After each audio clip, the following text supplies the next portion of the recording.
ओम नमो भगवते वासुदेवाय। क्या आप जानते हैं कि बहुत से मुस्लिम शासक भी हमारे हिंदू धर्म के जो धार्मिक ग्रंथ हैं वो संस्कृत में थे, उनसे इतने प्रभावित हुए थे कि उन्होंने उन ग्रंथों का अरबी और फारसी में संस्कृत से अनुवाद कराया था। सुनिए कौन कौन से ऐसे शासक थे जिन्होंने अपने ज़माने में कौन कौन सी ईस्वी में कौन सी सन में किस किस ग्रंथ का हिंदी संस्कृत से अनुवाद फारसी में कराया था। सुनिए, सर्वप्रथम मुस्लिम बादशाह फिरोज तुगलक ने जब पंडितों से नक्षत्रों के बारे में सुना तो नक्षत्र विद्या से वह बड़ा प्रभावित हुआ और उसने प्रभावित होकर 1370 ईस्वी में एजुद्दीन किरमानी नामक फारसी विद्वान से नक्षत्र शास्त्र का फारसी में अनुवाद कराया था और फिर उस ग्रंथ का नाम नक्षत्र शास्त्र की जगह उसने दलयाले फिरोज शाही रख दिया था।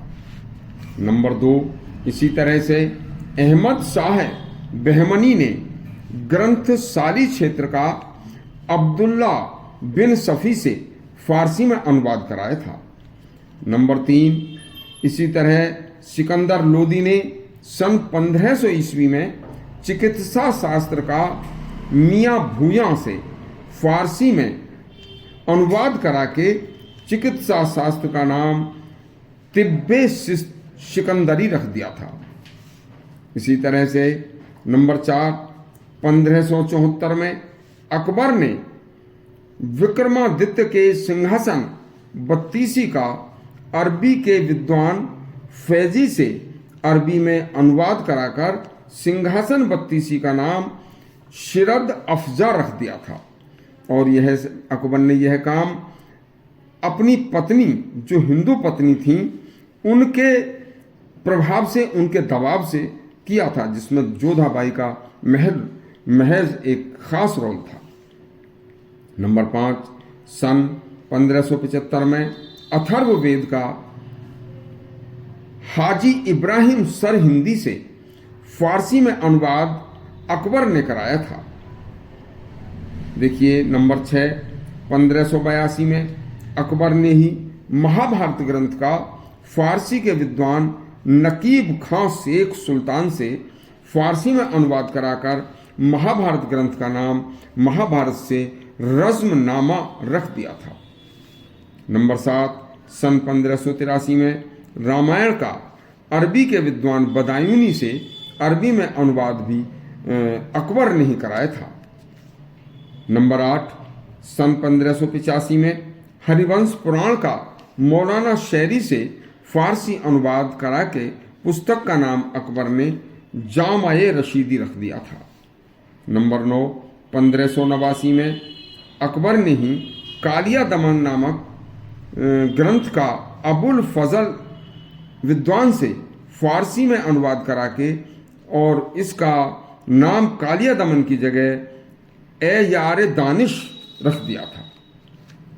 नंबर 10, सन 1590 में अकबर ने मुल्ला मुहम्मद से राज तरंगिनी ग्रंथ का अरबी में अनुवाद कराया था जो कश्मीर के ऊपर लिखा हुआ था।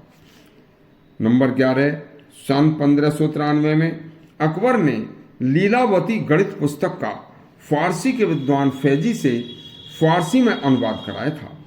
नंबर 12, सन 1594 में अकबर ने ही नल दमयंती जो हमारा एक बहुत अच्छी पुस्तक है उस पुस्तक का फारसी के विद्वान फैजी से ही फारसी भाषा में अनुवाद करा के नल दमयंती का नाम भी उसने मसनवी नलो दमन रखवा दिया था। देखिए इस तरह से इन भाषाओं में सन 1556 में अकबर ने ही पंचतंत्र नामक ग्रंथ का फारसी के विद्वान अबुल फजल से फारसी भाषा में अनुवाद करा के पंचतंत्र का नाम भी अनवार सहील रख दिया था। नंबर 14, सन 1650 में शाहजहां ने अरबी व फारसी के विद्वान जिसने संस्कृत ग्रंथों को भी पढ़ा था वह उनका बेटा था और उससे अरबी फारसी की तरह संस्कृत का भी उसे बहुत अच्छा ज्ञान था।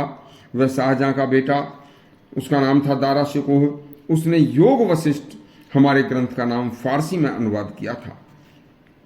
सन 1652 में शाहजहां के ही शासनकाल में शाहजहां के बेटे दारा शिकोह ने ही भगवत गीता का संस्कृत से फारसी भाषा में अनुवाद किया था। उसी शाहजहां के शासनकाल में औरंगजेब भी शाहजहां का बेटा था। उसने सभी तरह के साहित्य व इतिहास लेखन पर पाबंदी लगा रखी थी। तब चारों चोरी छिपे दारा शिकोह ने भगवत गीता, योग वशिष्ठ जैसे धार्मिक ग्रंथों को फारसी में उनका अनुवाद करके, और इसी तरह से खाकी खान नाम के एक लेखक ने गुप्त रूप से ही एक और ग्रंथ की रचना की और मुंतखाब उल लवाब नाम की रचना की। मिर्ज़ा मोहम्मद काजिम ने आलमगीर नामा नाम की पुस्तक की रचना की। सुरजन राय खत्री ने खुलासत उत तारीख नाम की पुस्तक की रचना की। ईश्वर दास ने फतुहात आलमगीर नामक पुस्तक की रचना की। तो यह सभी रचनाएं चोरी छुपे अंग्रेजी उसके औरंगजेब के ही ज़माने में की गई थी। इस तरह के सच्चे और किस्से सुनने के लिए हमारा चैनल सब्सक्राइब करें और घंटी दबाएं। धन्यवाद।